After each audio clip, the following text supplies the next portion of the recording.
demonstrating a certain way of walking. Now, Oh, yes. I wasn't sure whether that's something you did or whether it was something suggested to somebody else. But is it one of your...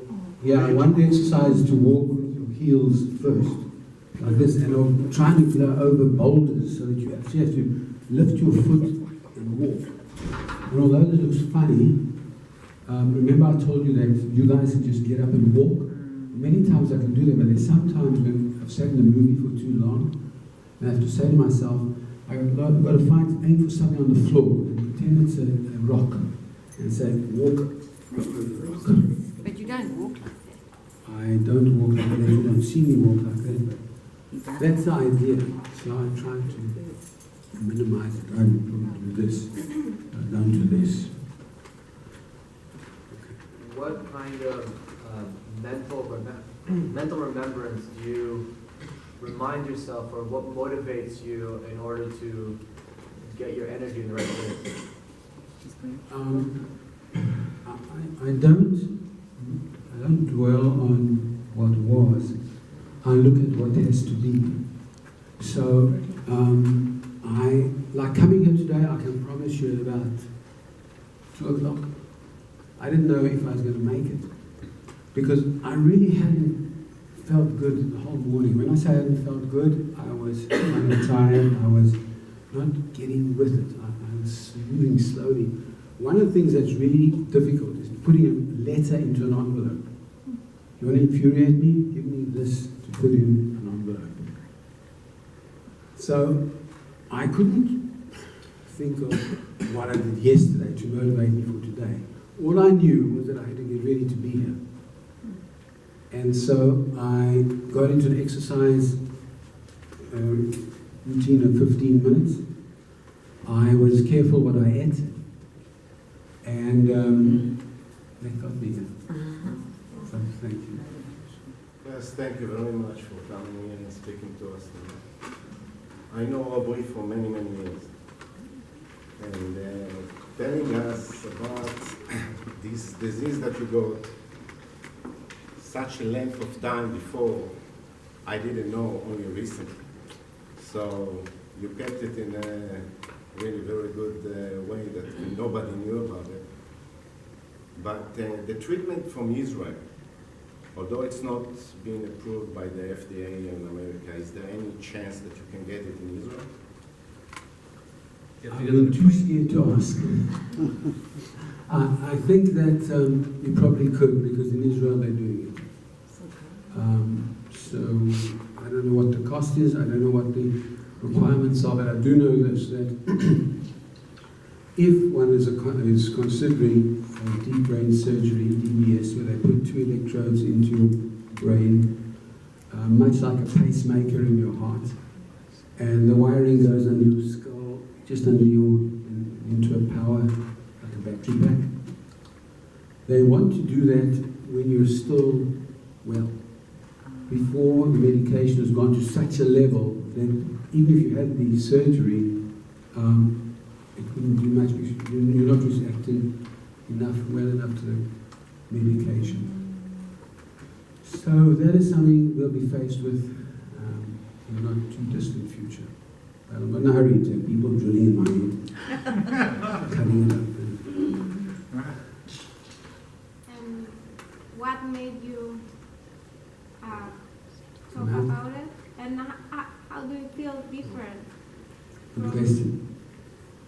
First of all, when I was diagnosed, I had an elderly mother living in South Africa, and I had a mother-in-law, and I had family there. And the worst thing is when you aren't with the person you hear they're sick, you think of all the bad things.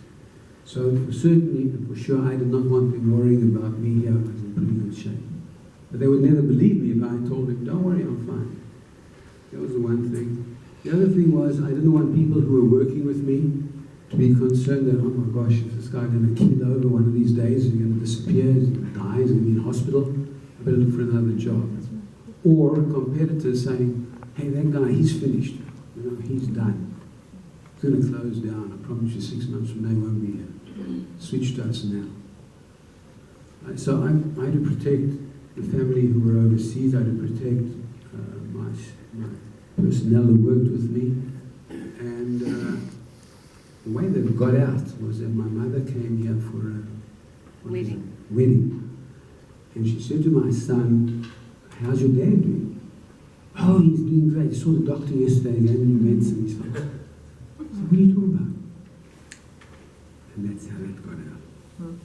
So, but we kept it quiet for a long time. And you had one more part of the question? How do you So feel do you different? feel better now Oh. that it's out? So I promised myself from day one that if anybody who knew me ever said to me, "Are you okay? You're kind of walking funny," or I would tell them what was wrong because they noticed something.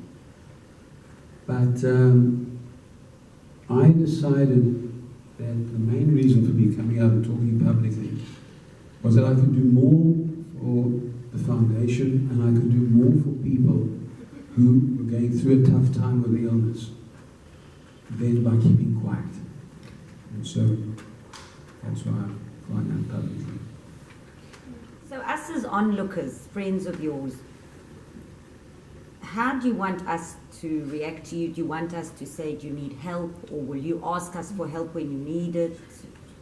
What is good for Look, you? I'll tell you, if you see me and you think I need a cheesecake, you don't ask.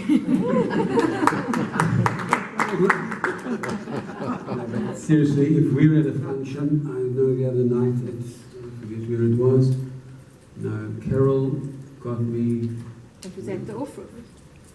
okay, Carol, you went there.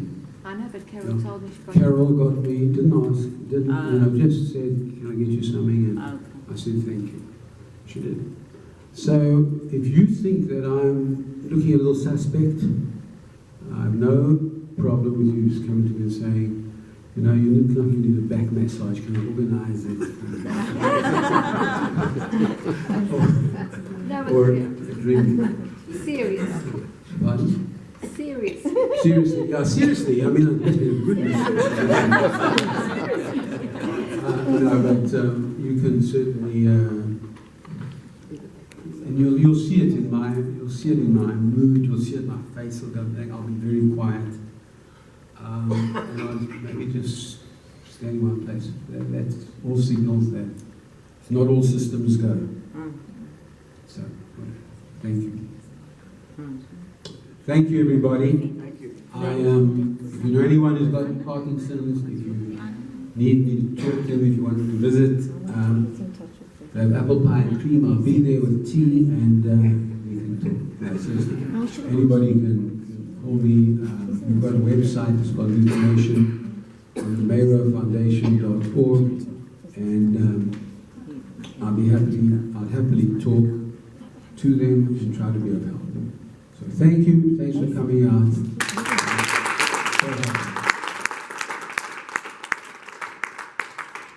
Thank you so much, Aubrey. I know it takes courage to talk about things that are so personal, and I learned a lot, and I think everybody did today.